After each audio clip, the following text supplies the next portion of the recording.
Hi, you're welcome to Kunmi exclusive where every moment counts. Today I'll be showing you how to make this ruffled balloon sleeve without an elastic. Oh yeah, this sleeve has no elastic, yet it's puffy and it's standing pretty well. Without wasting much of your time, let's get started. I have folded my fabric into two.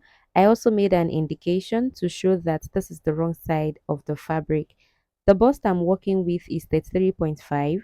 The length of the sleeve is 9.5 and the roundness of the sleeve is 11.5, which I later increased to 12. The next thing I will do is to multiply the actual length of the sleeve by 2 and add 1 inch seam allowance. 9.5 times 2 plus 1 inch seam allowance gives me 20 inches. So this is 20 inches high and the width is 42. On fold, I have 21 inches. When opened up, we would have 42 inches.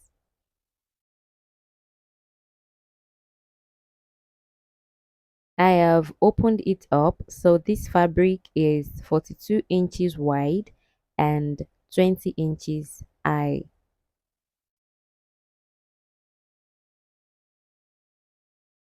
I will go ahead and decide on the side of the fabric to start the work from.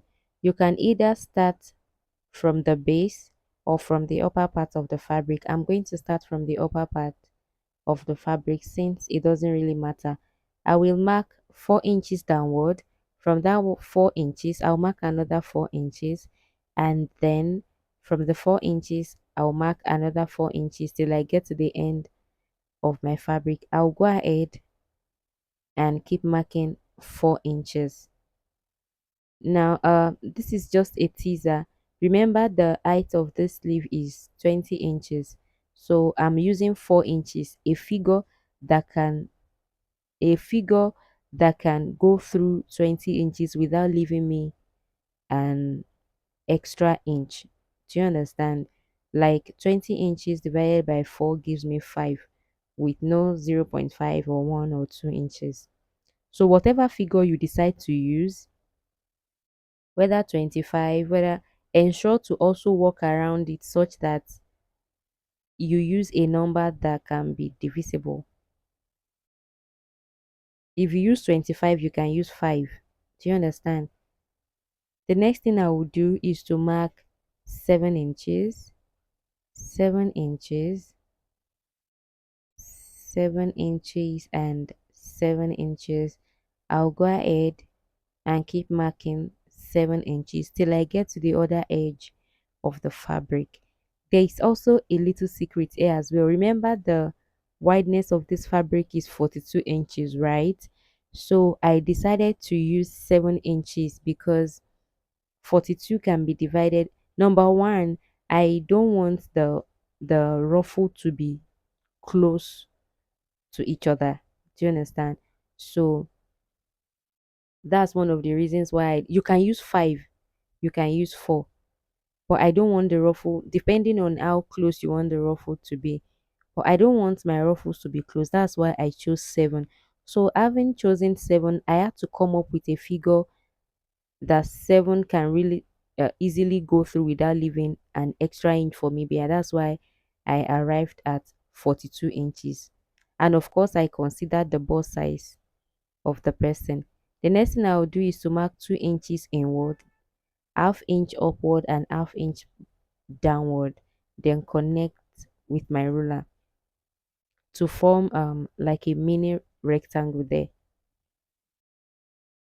Go to the next line,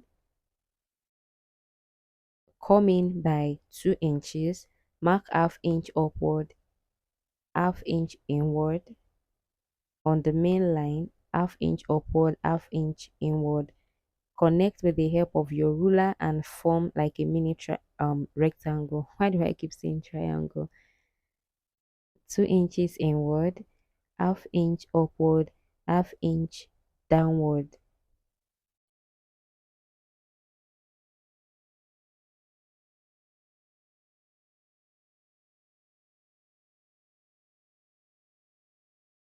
2 inches inward, half inch downward, half inch upward. On the other side, half inch downward, half inch inward.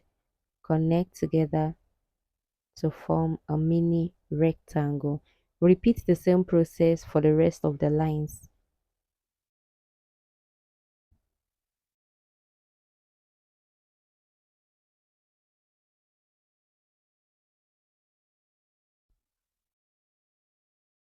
I have done that.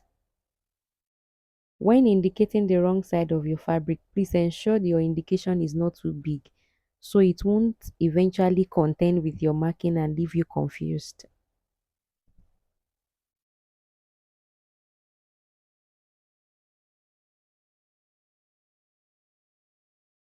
The next thing I would do is to fold the fabric in this manner.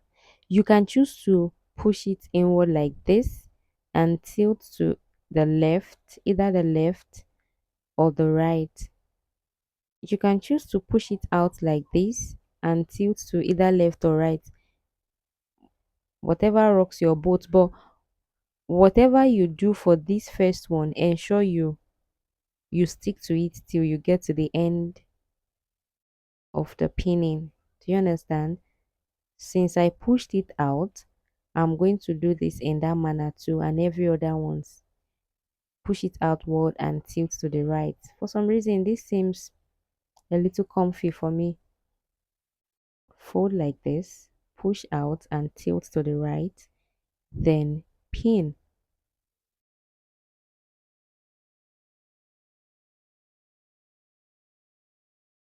This is the last on this row. I'm going to fold like this. Need I say that the two lines must align?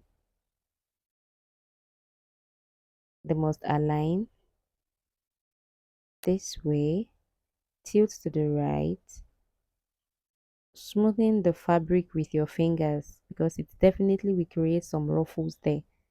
Then pin. This is what it looks like on the right side. I'm going to flip over and continue in the same manner. I've done that, guys. This is what it looks like. The next thing I will do is to stitch on that line. Go ahead and stitch. I have done that as well and trimmed my thread.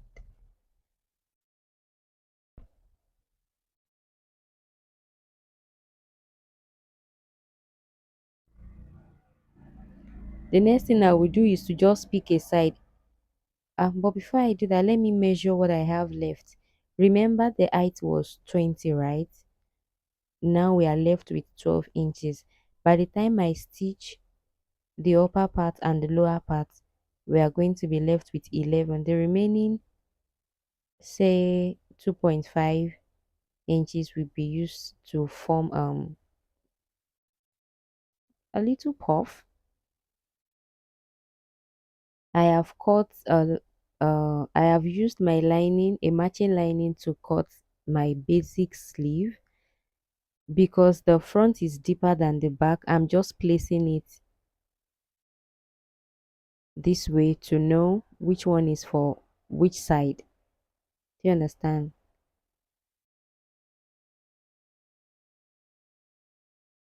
I'll go ahead and make gathers. I have made gathers. I am going to, now this is the right side of the lining. So I am going to pin the right side of the fabric underneath the wrong side of the lining. I'm going to flip over like this and ensure the even distribution of the gathers. Meanwhile, I left about 1.5 inches at each edge. Form your gathers for the sides of the sleeve as well, then stitch to the lining. Oh yeah, so I need to show you something. before forming the gathers, you know, when you want to make gathers, you usually have threads at both sides of the fabric, right? In this case, I only left thread at the starting point. At the other end, I just reversed it. So I'm going to pull the thread. So as I'm pulling the gathers, it won't be escaping. You understand? It will stay because I've reversed it at the lower part.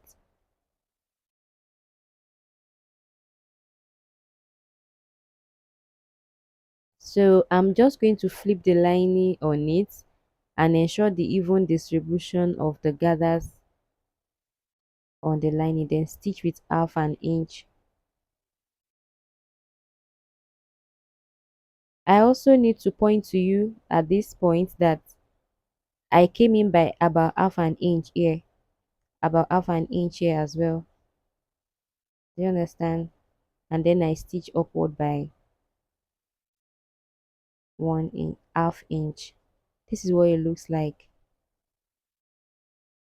Flip it over to the right side.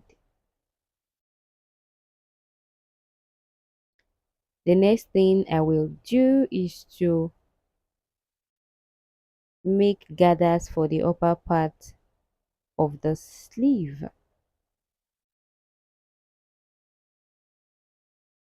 and then stitch on it with 1/4 inch. It's going to look like this.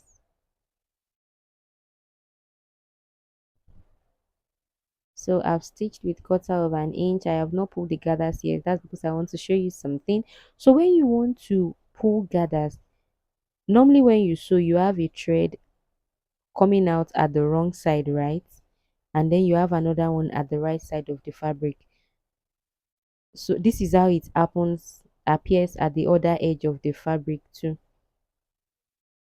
So if you stitch when you want to pull gathers, if you stitch on the right side of the fabric, the thread you should pull is the one on the wrong side. But if the way you place the fabric on your sewing machine, you stitch on the wrong side of the fabric, it means you will pull the thread on the right side of the fabric. In this manner, in this case, I stitched on the right side of the fabric. So the thread I'm pulling is the one at the wrong side of the fabric. When you apply this method, making gathers will become less frustrating. When you stitch on the right side, pull the fabric on the wrong side. When you stitch on the wrong side, pull the thread rather on the right side. I'm going to go ahead and stitch. I will make an even distribution of the gathers on the lining first, coming by about half an inch again at the upper part, and then stitch. I have done that, and this is what it looks like.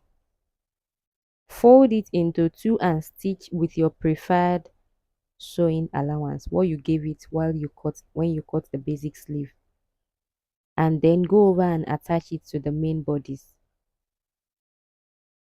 I gave my own sleeve 1 inch sewing allowance. This is what it looks like, guys. If you watched to this extent, I salute your courage. Thank you so much. It means a lot to me. Now do well by subscribing to my channel. I do this every week. I come up with a fashion project and I present it to you, my esteemed people, in the simplest way possible. Thank you so much for watching. See you in my next video. Bye.